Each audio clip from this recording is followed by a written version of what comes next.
ان کے جو وسائل ہیں جس پہ بجلی ہے، پانی ہے، یہ بے شمار ڈیم ہیں، یہ ہزاروں کی جو ہے وہ تعداد میں جو وہاں سے بجلی پیدا ہوتی ہے میگا واٹ، جو پاکستان میں آتی ہے یا پڑی ہوئی ہے کہیں، I don't know, grid stations پہ پڑی ہے، اس کا معاوضہ دے دیا جو خربوں ٹریلینز ڈالر بنتا ہے۔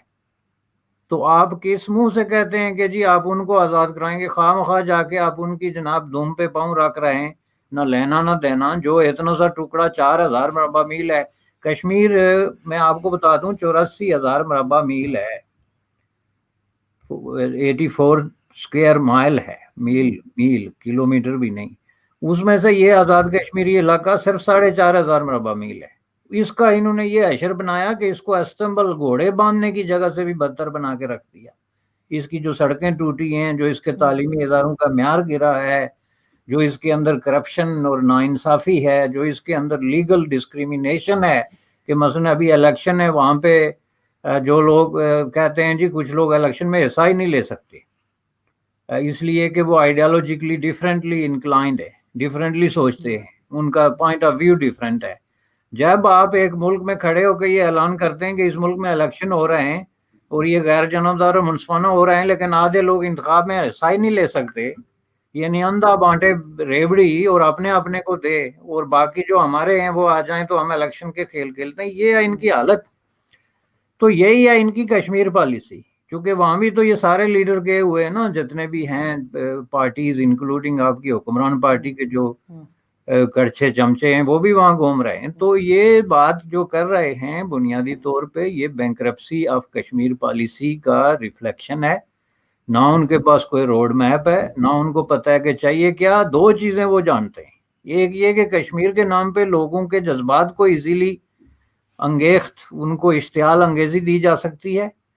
دوسرا یہ ہے کہ اس بنیاد پہ لوگوں کو ایموشنل کر کے ان سے ووٹ یا پیسے لینے ہیں، جو بھی لینا ہے لیا جا سکتا ہے، کیونکہ لوگ اس پہ بڑے جذباتی ہو جاتے ہیں، جی کشمیر کا مسئلہ ہے، پتہ نہیں کیا ہونے والا ہے۔ اور تیسرا یہ ہے کہ یہ الیکشن جو ہے سٹنٹ کے طور پہ ہم یوز کر کے تو لوگوں کو اپنے اقتدار کا جو ہے وہ حل کر سکتے ہیں۔ تو یہ تو پالیسی نہ ہوئی۔ پالیسی تو طے ہو کہ آپ انڈیا کے سامنے ایک بات کریں۔ اب انڈیا کے سامنے آپ جو بات کر رہے ہیں بظاہر کہ جی ہم یہاں پہ جو ہے وہ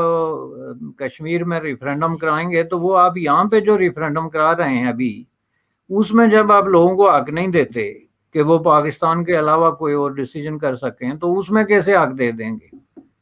یعنی 84,000 مربع میل میں سے 4,000 والوں کو تو آپ یہ رائٹ نہیں دیتے، تو 80,000 والوں کو کیسے دے دیں گے؟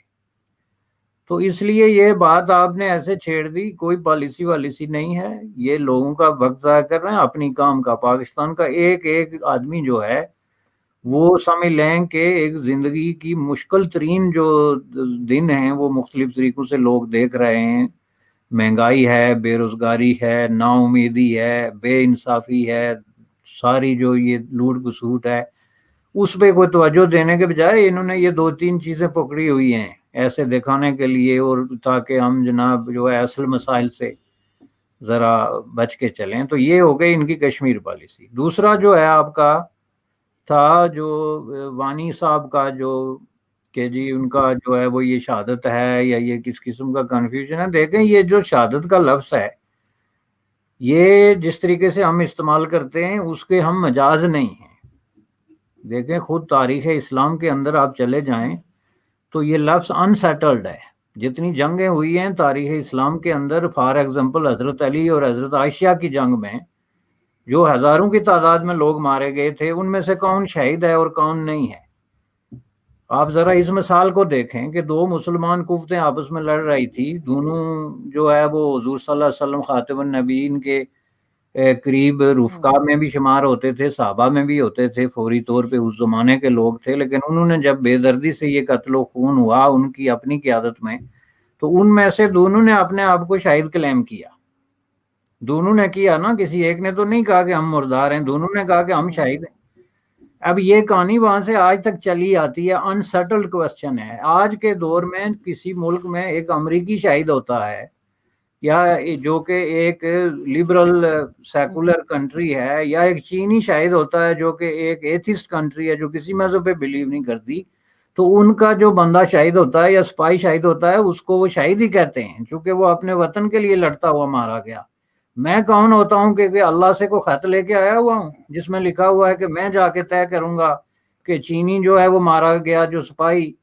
وہ شہید نہیں ہو سکتا چونکہ میں اس کے خلاف لڑ رہا ہوں یا میرا کوئی ہمدرد لڑ رہا ہے، تو یہ تو کوئی بات نہ ہوئی۔ اسی طرح یہ جو ہے جو قضیہ چل رہا ہے کشمیر کے اندر، اس میں جب کوئی ہندوستانی سپاہی مرتا ہے تو اس کو بھی آفیشیلی شہید کہا جاتا ہے اور مانا جاتا ہے، چونکہ ہندوستانی بھارت والے یہ سمجھتے ہیں کہ ہم اپنے وطن کی سلامتی اور بقا کی جنگ لڑ رہے ہیں، تو اس میں ہمارا جو آدمی جان دیتا ہے وہ ظاہر شہید ہے۔ تو اسی طرح یہ کشمیر کے اندر بھی، لیکن جو لوگ شہید ہوتے ہیں یا مارے جاتے ہیں یا ہلاک ہو جاتے ہیں، اس میں ہم لوگوں کو دیکھنا چاہیے کہ ان کے پیچھے ان کے مقاصد کیا تھے، اور کیا وہ واقعی ہم شہادت کا لفظ استعمال کر کے تو کہیں کسی ایسی بات تو نہیں کر رہے جو حقیقت میں درست نہیں ہے۔ اب سوال یہ ہے کہ اس طرح کے لوگ جو ملیٹنسی میں اسلامک فنڈامنٹلزم کے نام پر کشمیر کے اندر لڑائی لڑ رہے ہیں، اور ان کا لڑائی لڑنے کا مقصد یہ ہے کہ چونکہ انڈیا میں ہندو بستے ہیں اس لیے ہم اس کے خلاف لڑائی لڑ رہے ہیں، ان کا یہ نہیں ہے کہ ہم ہسٹوریکلی کوئی نیشن تھے، ہمارا کوئی جو ہے وہ ہسٹری کی جو ہے روشنی میں کوئی عظیم ماضی تھا، کوئی روایات تھی، کوئی تاریخ تھی، تو اس کی ریوائول کی ہم جنگ لڑ رہے ہیں، اور ہم سیکولرزم کی جنگ لڑ رہے ہیں، تو چلے مارے جائیں تو پھر دونوں پھنس جائیں کہ بھائی انڈینز بھی تو یہی کہہ رہے ہیں تو یہ بھی کہہ رہے ہیں، تو اس میں سے شہید کون ہے؟ یہ تو کلیئرلی آپ گھوڑے پہ بیٹھ کے اپنے آپ کو دیکھ رہے ہیں ایز اے عظیم سپا سالار کے، جس نے جو ہے وہ کافروں کی فوج پہ تیر تانا ہوا ہے، تو اس میں جب آپ مارے جائیں گے تو آپ اس پہ انسسٹ نہیں کر سکتے کہ آپ شہید ہیں، چونکہ یہ ایک سیکٹیرین فرقہ وارانہ جنگ ہے جس میں ہر آدمی جو ہے جس کو مرضی گھوڑے پہ چڑھ جائے، لیکن وہ یہ کلیم نہیں کر سکتا کہ میں شہید ہوں، اور جو اپنے وطن کی ڈیفنس کرتے ہوئے مارا گیا وہ جو ہے وہ مردار ہے یا وہ ہلاک ہے یا یہ چیزیں ہیں۔ تو ان میں اس لیے نہیں پڑھتا کہ دیکھیں ریلیجیسلی موٹیویٹڈ ٹرم ہے شہادت، بنیادی طور پہ ریلیجیسلی موٹیویٹیو ہے، لیکن اب یہ پولیٹیکل ہو گئی ہے،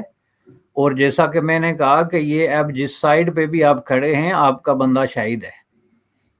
کوئی بھی جو دو لڑائیاں ہوتی ہیں اس میں جس سائڈ بھی کھڑے ہیں آپ کا بندہ شہید ہے، چونکہ آپ کسی لڑائی کو جسٹیفائی سمجھتے ہیں تو لڑتے ہیں نا، جسٹیفائی نہیں سمجھیں گے تو آپ لڑیں گے کیوں؟ بالکل سمپل فارمولا ہے۔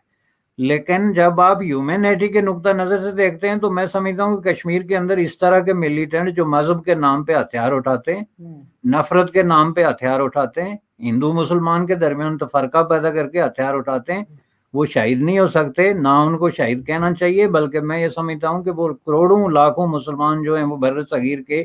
ان کے دن خراب کرتے ہیں، ان کا مستقبل خراب کر رہے ہیں، اور اس ملک کے اندر اس طرح کی ایک فرقہ وارانہ فضا پیدا کر رہے ہیں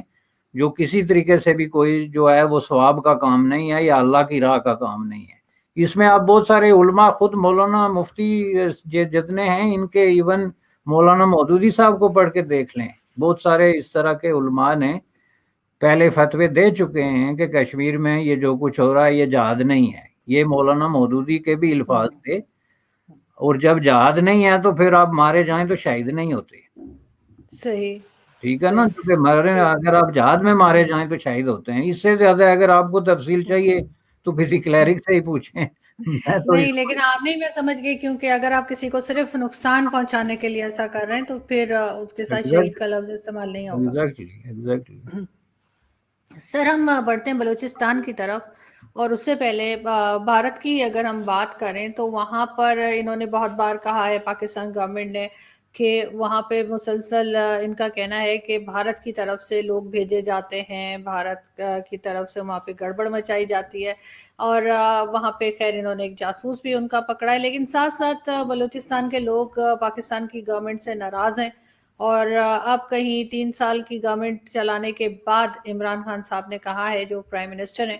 کہ وہ بات کرنا چاہتے ہیں وہاں کے لوگوں سے۔ وہاں پہ آپ جانتے ہیں کہ مسنگ پرسنس کا بھی ایشو ہے، اور ابھی ایک نیا، مجھے کسی نے، بلکہ شاید کل ہی ایک ڈیبیٹ میں ایک بریگیڈیئر صاحب آئے تھے پاکستان سے، اور وہ کہنے لگے کہ میں نے کہا وہ مسنگ پرسنس کا سر کیا ہے، تو کہتے ہیں کہ وہ انڈیا والے اٹھا کے لے جاتے ہیں، اور اس لیے وہ مسنگ پرسنس جو ہے یہ ہے۔ تو میں نے کہا پتہ نہیں، میں نے ایک فلم دیکھی تھی امیتابھ بچن کی، مسٹر نٹور لال اس میں وہ امجد خان جو تھے وہ ڈاکو اٹھا کے لے جاتے تھے. تو میں نے کہا یہ کیسے, مطلب میں بالکل ان کی بات میری سمجھ میں نہیں آئی کہ بھارت بلوچستان سے لوگوں کو اٹھا کے کیوں لے جائے گا. تو آپ کو کیا لگتا ہے کہ مسنگ پرسنس والا ایشو, اور آپ عمران خان صاحب جیسے بات کرنے جا رہے ہیں, تو ان کی اب آپ کو لگتا ہے ٹھیک اسٹیپ لے رہے ہیں یہ بات کرنے کا؟ دیکھیں جی, یہ بڑا کمپلیکیٹڈ ایشو ہے. مختصر اتنی بات ہے کہ یہ جو کہتے ہیں بھارت کی وجہ سے ہے, وہ تاریخ سے نابلد ہیں, یعنی تاریخ نہیں جانتے, یا تاریخ کو سر کے بل کھڑا کرنے کی کوشش کر رہے ہیں, الٹی کھڑا کرنا جس کو کہتے ہیں. بلوچستان کا مسئلہ بھارت سے پہلے سے چلا آ رہا ہے. بلوچستان کے اندر جو ہے وہ پری پارٹیشن یہ ریاست کا لات اور وہاں کا جو نیشنلزم ہے, قوم پرستی ہے, آئیڈینٹی کی پالیٹکس ہے, یہ انگریزوں کے زمانے سے چل رہی آ رہی ہے. ظاہر ہے اس پہ ہم اگر بحث کریں تو بڑے لمبے ہمارے پاس دلائل ہیں, لیکن ایک سائیڈ بات ہم کر رہے ہیں کہ اس کی ایک بہت بڑی ہسٹری ہے. جب بھارت اور پاکستان کے بٹوارے سے پہلے بھی یہ تھا. اس کے بعد جب پارٹیشن کے بعد جو بلوچستان کا ایشو کھڑا ہوا, اس میں بھارت کا جو ہے وہ تو بھارت کے ساتھ بلوچستان نے خود آفر کی کہ ہم شامل ہونا چاہتے ہیں, جو کہ انہوں نے اس کو پازیٹیولی اکوموڈیٹ نہیں کیا بیکاز آف دا ڈسٹینس اور درمیان میں جو راستے کی عدم موجودگی کی وجہ سے. اس کے بعد جو ریاست کا لات کا پاکستان کے ساتھ پہلا 1948 میں, جس کو یہ ہلاک کہتے ہیں یا مرجر کہہ لیں یا جو بھی ریاست اس میں ضم ہوئی, اس کے آپ سارے ڈاکومنٹ اٹھا کے دیکھیں کہ اسمبلی میں کیا ڈسکشن ہوئی, اور وہاں کی بلوچستان اسمبلی نے کیا یہ ریکٹیفائی کیا تھا کہ ہم جو ہے وہ پاکستان کا حصہ بننا چاہتے ہیں. یہ تو ابھی اس پہ ڈیبیٹ ہو رہا تھا. بلوچوں نے جو ہے وہ قائد اعظم سے بات کر کے, ان کی لیڈرشپ سے بات کر کے, تو یہ کہا کہ ہم اپنی پارلیمنٹس میں, اور بلوچستان کی جب ہم بات کرتے ہیں تو ایک ریاست نہیں بلکہ اس میں بہت ساری چھوٹی چھوٹی ریاستیں تھیں, تو انہوں نے کہا کہ ہم سارے مل کے یہ طے کرتے ہیں اور آپ کو بتاتے ہیں کہ ہمارا کیا ڈیسیجن ہے. وہ ابھی طے کرنے کے پروسیس میں, یعنی ڈیبیٹ شروع ہی ہوا تھا کہ ادھر سے فوجیں جو ہیں وہ ان ہو گئی, اور انہوں نے زبردستی جو ہے وہاں پہ وہ سارا چیزیں جو ہیں ان کو کنٹرول کر کے اپنی مرضی سے اس کو مولڈ کر کے پاکستان میں شامل کر لیا. اس میں بھارت کا ظاہر ہے اس وقت تک رول تو آبویسلی نہیں ہے, اور تب سے بلوچوں کے اندر ایک جو ہے وہ اپنی آزادی کے حوالے سے یا کہ خود ارادیت کے حوالے سے کہہ لیں یا اپنی آئیڈینٹی کے حوالے سے ایک لڑائی جاری ہے, جس کی لمبی ہسٹری ہے, جس میں بہت سارے بلوچ پہاڑوں پہ مارے گئے, بہت سارے بلوچ وہاں ریفیوج میں زندگی گزارتے رہے, ان کی جدوجہد ہوتی رہی اپ ٹو آل دا وے, یہ جتنے آ کے تو اکبر بگٹی تک. اس میں سے جو کوئی بھی ہوا وہ تصادم تھا پاکستان کے اندر جو سیکیورٹی فورسز یا ملیٹری آپریشن ورسز پیپل جو کہ فائٹ کر رہے تھے on behalf of the people of Balochistan. تو اس میں بھارت کا تو کوئی رول کبھی انہوں نے ذکر نہیں کیا اپ ٹو انٹل یہ ریسنٹ جو ہے 8-10 سال پہلے. اس سے پہلے کبھی آپ سارے ڈاکومنٹ ہوتا کہ دیکھ لیں بلوچستان کی تحریک میں, جو بھٹو صاحب کے زمانے میں یا ضیاء الحق کے زمانے میں یا اس سے پہلے ایوب خان کے زمانے میں, ہر دور میں یہ تحریک رہی ہے کسی نہ کسی شکل میں, لیکن کبھی کسی نے یہ نہیں کہا کہ اس میں انڈیا کا بھی کوئی ہاتھ ہے. یہ ایک ریسنٹ چیز ہے, یہ تب سے شروع ہوئی جب انڈیا پاکستان کے درمیان یہ پراکسی وارز کی ایک نئی شکل جو ہے وہ بن گئی افغانستان کے اندر, کشمیر کے اندر, اور انہوں نے ہر جگہ جہاں پہ کوئی دھماکہ ہوتا ہے, کوئی لڑتا ہے, کوئی ان ایزی سچویشن ہے, اس کو ایک دوسرے کے ذمہ لگانا شروع کر دیا. اس طرح انہوں نے کہا جی بلوچستان میں جو ہے انڈیا انوالو ہے. یہ ایک الگ بحث ہے کہ انڈیا انوالو ہے یا نہیں, لیکن جو بلوچوں کی تحریک ہے وہ انڈیپینڈنٹلی ایگزسٹ کرتی ہے. اس میں انڈیا انوالو ہو یا نہ ہو, پاکستان اس میں ان کو جبرن جو ہے وہ طاقت کے استعمال سے روکے یا کسی اور طریقے سے, لیکن جب تک ان کا یہ مسئلہ حل نہیں ہوتا اس وقت تک اس تحریک کو ڈسمس نہیں کیا جا سکتا جس طرح پاکستان کے حکمران کرتے آئے ہیں. رہا سوال عمران خان صاحب کا, یہ تو اس کی تو ہم حمایت کرتے ہیں جی. انہوں نے کہا کہ مذاکرات ہوں گے, لیکن ساتھ میں انہوں نے جو ایک روایتی پاکستانی اسٹیبلشمنٹ کی ایک منترا ہے وہ بھی پڑھ کے سنا دیا کہ پھر مذاکرات صرف ان لوگوں سے ہوں گے جو ہمارے ناپسندیدہ ہیں, یعنی ہم پسندیدہ ہیں, یعنی ناراض ہیں. ایک تو ہو گئی نا کیٹیگری آف دی ناراض بلوچ. اب ان ناراض بلوچوں میں سے پک اور چوز ہوں گے, یعنی ان میں سے جو اچھے ناراض ہیں ان سے ہم مذاکرات کریں گے, جو برے ناراض ہیں ان سے ہماری بات نہیں ہوگی. تو یہ ویسٹ آف ٹائم ہے. آپ دیکھیں یہ پیپلز پارٹی کے زمانے میں وہ جو ڈائلاگ کی بات ہوئی تھی، جنرل مشرف کے زمانے میں بھی، آل دو کہ اکبر بگٹی کے انسیڈنٹ کے باوجود، اس کے بعد کے حالات میں نواز شریف کے زمانے میں بھی بہت حد تک یہ بات ہوئی تھی. یہ کبھی بھی اسٹیبلشمنٹ مخلصی سے اگر بلوچ مسئلے کو حل کرنا چاہے تو 10 دن کے اندر اندر یہ مسئلہ حل ہو سکتا ہے. چونکہ بلوچ لوگ جو ہیں وہ کوئی اپنا جو ہے وہ چاند نہیں مانگ رہے ہیں، وہ سمپل چیز مانگ رہے ہیں کہ اس دھرتی کے وسائل کے مالک ہم ہیں، جس پہ کسی کو شک نہیں ہونا چاہیے. وہ آپ مانے نہ مانے، لیکن بلوچستان کی دھرتی پہ جو وسائل ہیں اس کے مالک ظاہر بلوچ ہیں. تو آپ اس طریقے سے کوئی فارمولا لے کے ان کو حق ملکیت اور حق حکمرانی، اگر اس بنیاد پہ کوئی مذاکرات کریں گے، کوئی حل نکالیں گے تو نکل آئے گا. لیکن آپ اس کو جسٹ ایک گیم کر رہے ہیں، اور گیم اس طریقے سے کر رہے ہیں جیسے آپ طالبان سے مذاکرات کر رہے تھے کہ طالبان جی بہت سارے ہیں لیکن ان میں سے اچھے ہیں اور کچھ برے ہیں، اور اچھوں سے ہم مذاکرات کر رہے ہیں اور بروں کو ہم مار رہے ہیں. وہ آپ نے اس کا حشر دیکھ لیا تھا کہ اس کا جو فال آؤٹ ہوا تھا. تو یہی چیز ہے، ہم مذاکرات کی انکنڈیشنل حمایت کرتے ہیں، از اے ویری گڈ. لیکن یہ پک اینڈ چوز کی بنیاد پہ اپنی مرضی کے ناراض بلوچوں سے اگر مذاکرات ہوں گے تو پھر یہ مسئلہ حل نہیں ہوگا. اس کو ایک جو ہے وہ انکنڈیشنلی اوپنلی جتنے لوگ وہاں پہ لڑ رہے ہیں، پہاڑوں پہ چڑھے ہوئے ہیں، ہتھیار اٹھائے ہوئے ہیں یا باہر بیٹھے ہوئے ہیں، ان کے ساتھ بیٹھ کر جب تک بات نہیں ہوگی یہ مسئلہ حل نہیں ہوگا. یہ چیزیں اسی طرح جاری رہیں گی. لیکن سر یہ مسنگ پرسنز کا دوسرے پہ ڈال کے بیٹھ تو نہیں سکتے. اور دوسرا جو انہوں نے کلبھوشن جادو کی بات کی ہے اور اس کو کہا جا رہا ہے کہ یہ اپیل کر سکتا ہے، تو obviously اگر اپیل کرے گا تو شاید بہت ممکن ہے نکل بھی جائے واپس. تو اس سے ان کے اوپر یہ بات ثابت نہیں ہو جائے گی کہ انہوں نے غلط پکڑا تھا اگر اس کو جانے دیتے ہیں یہ؟ تو ایک طرح سے ان کی ایگو ہرٹ نہیں ہوگی؟ دیکھیں یہ پہلے سے تو ایگو تو ان کی ہرٹ ہو رہی ہے، چونکہ یہ کیس انہوں نے بنیادی طور پہ ہی مس ہینڈل کیا ہے. میں باہر آ کہہ چکا ہوں کہ آپ کسی بھی شخص کو جو اسٹیٹ اریسٹ کرتی ہے تو ہر سچویشن میں اس آدمی کے رائٹس ہوتے ہیں. ایک پریزنر آف وار ہے، ایک جاسوس ہے، ایک ٹیررسٹ ہے، ایک پولیٹیکل ورکر ہے، ایک ہیومن رائٹس ایکٹیوسٹ ہے. جس کسی کو بھی آپ کسی اسپیسیفک سچویشن میں اریسٹ کرتے ہیں تو اگر آپ اس کے رائٹ وائلیٹ کر دیتے ہیں تو قانونی طور پہ آپ کا کیس ختم ہو جاتا ہے. پھر اس نے وہ کام کیا بھی ہے تو آپ اس کو سزا دینے کے مجاز نہیں. میں آپ کو اس کی مثال دیتا ہوں، اور اس پہ 100,000 سے زیادہ دنیا بھر کے باعزت کورٹس، آنریبل کورٹس جو ہیں ان میں ڈیسیجن آ چکے ہیں. اس کی میں آپ کو ایک مثال دیتا ہوں کہ مثلا پولیس جو ہے یہاں پہ، میں جس ملک میں بیٹھا ہوں یا پوری دنیا، یہ جو مہذب اور کامیاب ملک ہیں، اب میں ان کو مغرب نہیں کہتا کیونکہ مغرب سے لوگوں کو بہت زیادہ جو ہے نا وہ ان کو دکھ ہوتا ہے، پتہ نہیں مغرب نے ان کا کیا بگاڑا ہوا ہے. لیکن جو کامیاب اور مہذب اور ترقی یافتہ ملک ہیں ان کے تقریباً ہر ملک میں کورٹس میں ہسٹوریکلی یہ ہو چکا ہے کہ مثلا آپ کسی شخص کے گھر کی تلاشی لیتے ہیں وداؤٹ اے وارنٹ، جیسے ہمارے ہاں پولیس کرتی ہے، گھر میں گھس گئی، تو آپ اگر گھس کے تلاشی لیتے ہیں وہاں سے آپ کو ایویڈنس ملتی ہے اس کے خلاف. مثلا آپ کو اس کے خلاف ڈرگ کی ایک بوری مل گئی تو وہ جو مہذب کورٹ ہیں وہ اس کو ایز اے ایویڈنس تسلیم نہیں کرتے. وہ کہتے ہیں یہ بوری اٹھاؤ اور نکلو عدالت سے. کیوں؟ کہ آپ نے جو اس کے گھر پہ چھاپا مارا جب وہ اللیگل تھا، تو اللیگل چھاپے کی شک بات اگر آپ کوئی لیگل چیز بھی لے کے آئیں تو وہ ہم نہیں مانتے،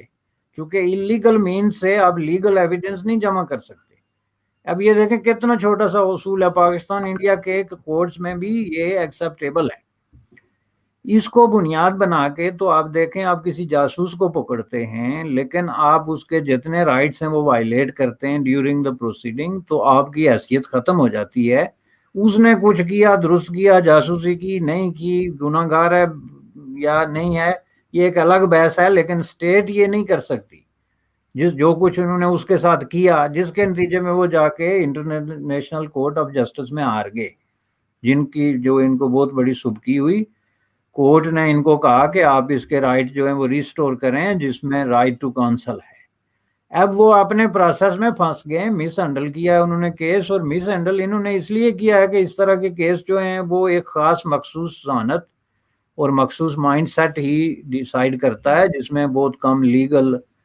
لوگ انوالو ہوتے ہیں، اس میں ایک خاص قسم کی مینٹالٹی ہوتی ہے، جو جنگ باز قسم کی کوفتے ہیں، جنہوں نے اس طرح کے موقع کی تلاش میں ہوتے ہیں تاکہ وہ اپنے جو ان کے پریجوڈس اور یہ جو ان کی تھیسز ہوتے ہیں کہ جی فلاں بھارت دہشت گرد ہے اور بھارت نے جاسوس بھیج دیے، یا فلاں نے ایران نے یہ کر دیا، یا سعودی عرب نے، جو بھی ملک جس کے ساتھ ان کا ہے، افغانستان میں ہو گیا، تو تاکہ اس کو ثابت کر سکیں. یعنی ہم یہ کرتے ہیں کہ ہم پہلے ایک تھیسس بناتے ہیں اور پھر اس کو ثابت کرنے کے لیے ہم دلیلیں ڈھونڈتے ہیں اور ایویڈنس ڈھونڈتے ہیں. یہی ہوا گلبھوشن جادیو یا یادیو جو کہہ لیں اس کے ساتھ بھی. اس لیے اب جو ہے یہ مجھے لگتا ہے کہ یہ اس پہ کمپرومائز کر چکے ہیں اور یہ اس پہ تیار ہو چکے ہیں کہ ہم اس کو کسی نہ کسی طریقے سے، اگر وہ اس کو چھوڑتے نہیں تو کم از کم اس کو سارے رائٹس اس کے جب وہ ریسٹور کر دیں گے، جیسے رائٹ ٹو کانسل ہے، ایکسیس کانسل ہو گئی دوسرے تیسرے، تو وہ اس کے بچنے کا ان کے پاس اب کوئی طریقہ نہیں ہے. تو پھر تانا کس بات کا ماریں گے انڈیا کو؟ ابھی تک تو بتاتے رہیں گے جی ایک جاسوس پکڑ لیا ہے. ابھی جیسے لاسٹ میں آپ سے پوچھنا چاہوں گی، ریسنٹلی ابھی خواجہ آصف کے اوپر بھی جو کیس چل رہے تھے نیب کے، تو اس میں بھی یہی کہا گیا کہ کچھ ثابت نہیں کر سکے. تو عمران خان صاحب کی جو حکومت ہے، ان کے جو کام کرنے کا طریقہ ہے، وہ ابھی تک لوگوں کو یہی لگا ہے کہ بس صرف جو اپوزیشن ہے اس کے اوپر کیسز کرتے جا رہے ہیں ان کو، اور عدالتیں ان کو بلا لیتی ہیں، لیکن ان کی اپنی پارٹی میں جتنے لوگ ہیں خیر ان کے اوپر بھی کیسز ہیں، لیکن اب یہ کہنا چاہیے ایلیگیشنز ہیں، لیکن ابھی تک کسی کو بھی بلایا نہیں گیا. یہاں تک کہ فیصل واوڈا کا تو سنا ہے کہ بالکل ہی سب کلیئر کرا دیا ہے آلموسٹ، اور جبکہ کتنے بڑے بڑے کیسز اس کے اوپر چل رہے تھے. تو یہ کیا صرف اسی طرح کی کوئی کہنا چاہیے انتقامی قسم کی گورنمنٹ چلا رہے ہیں، یا کچھ بہتر کام بھی کرتے نظر آ رہے ہیں؟ دیکھیں یہ جو انہوں نے اتنا زیادہ جو ہے نا ریاست مدینہ کا ڈنڈورا پیٹ رہے ہیں اور بار بار یہ کہتے ہیں کہ قانون سب کے لیے برابر ہوتا ہے. شروع میں ہم بڑے ایکسائٹ ہوتے تھے کہ جی بڑی اچھی بات کر رہے ہیں، رول آف لا کی بات ہو رہی ہے صدیوں بعد پاکستان میں. رول آف لا کا بنیادی مطلب ہی یہ ہوتا ہے کہ قانون سب کے لیے برابر ہے، بڑا ہے چھوٹا ہے. اور اس پہ آپ نے دیکھا کہ پرائم منسٹر بڑے آرٹیکولیٹ قسم کے انداز میں جی رول آف لا ہم یہ کر دیں گے، کوئی بچ کے نہیں نکلے گا. یہ کل پرسوں ہی میں نے اس پہ ایک آرٹیکل لکھا تھا وہیں پاکستانی اخبارات میں کہ کیا قانون جو ہے وہ مکڑی کا جالا ہے. اور یہ 21ویں صدی میں 2021 میں کوئی اگر یہ آرٹیکل لکھے کہ کیا قانون جو ہے مکڑی کا جالا ہے، اس میں جتنے میں نے ریفرنس دیے کہ یہ لفظ جہاں سے آیا، یہ کوئی 1300 قبل مسیح میں یہ لفظ ایجاد ہوا. ایک پرنس تھا جس نے یہ کہا تھا کہ قانون مکڑی کا جالا ہے، جس میں سے جو ہے وہ بڑی بڑی مکھیاں جو ہیں وہ نکل جاتی ہیں اور چھوٹی پھنس جاتی ہیں. اس کے بعد یہ 14ویں 15ویں 16ویں 18ویں صدی میں آخری وقت ایک فرانسیسی ناولسٹ تھا جس نے یہ لفظ استعمال کیا. اس کے بعد دنیا میں یہاں بچوں کو قانون مکڑی کا جالا کوئی بات کریں ہائی سکولرز کو یا ایون کالج کے اسٹوڈنٹس کو، ان کو سمجھ میں نہیں آتی کس ریفرنس میں آپ بات کر رہے ہیں. یہ 2021 ہے اور اس میں اگر آپ اس طریقے سے لوگوں کو ٹریٹ کر رہے ہیں کہ آپ نے سامنے ایک آدمی کو ایلیگیشن لگایا ہوا ہے، اریسٹ کیا ہوا ہے 1 سال سے، جو کہ ہائی پروفائل پولیٹیکل پرسنالٹی بھی ہے، تو آپ اس کو نہ عدالت میں پیش کر رہے ہیں نہ چھوڑ رہے ہیں، اور آپ کہتے ہیں آپ ریاست مدینہ بنائیں گے اور رول آف لا ہے اور قانون سب کے لیے برابر ہے. تو اس سے بڑی مذاق جو ہے وہ اس کائنات میں کو سن ہی نہیں سکتے آپ. وہ جو بڑے بڑے جوکر تھے نا رنگیلے بادشاہ، وہ بھی ان کے سامنے ابھی پیدا ہی نہیں ہوئے. یہ آپ لوگوں کو ایک خاص قسم کی مخلوق سے واسطہ پڑ گیا ہے، یہ میں آپ کو بتا دوں، کوئی حساب بالکل. تک نہیں جا سکتا. اور لوگ بھگت رہے ہیں ان کو، اور ان کو بار بار، تو ان کے ایڈوائزرز پتہ نہیں کون ہیں، ان کے کوئی نہ کوئی ایڈوائزر ضرور ہوں گے، اور ان کو غلط ایڈوائز دیے چلے جا رہے ہیں اور یہ اسی کو فالو کرتے جا رہے ہیں. یہ چیز بھی آگے جا کے شاید نیکسٹ الیکشن میں ان کے لیے کوئی پرابلم بن جائے. تھینک یو سو مچ سر کہ آپ نے جوائن کیا آج. آپ سے ملاقات ہوگی نیکسٹ ویک. اپنا بہت خیال رکھیے گا. Thank you so much. Thank you ji, خدا حافظ.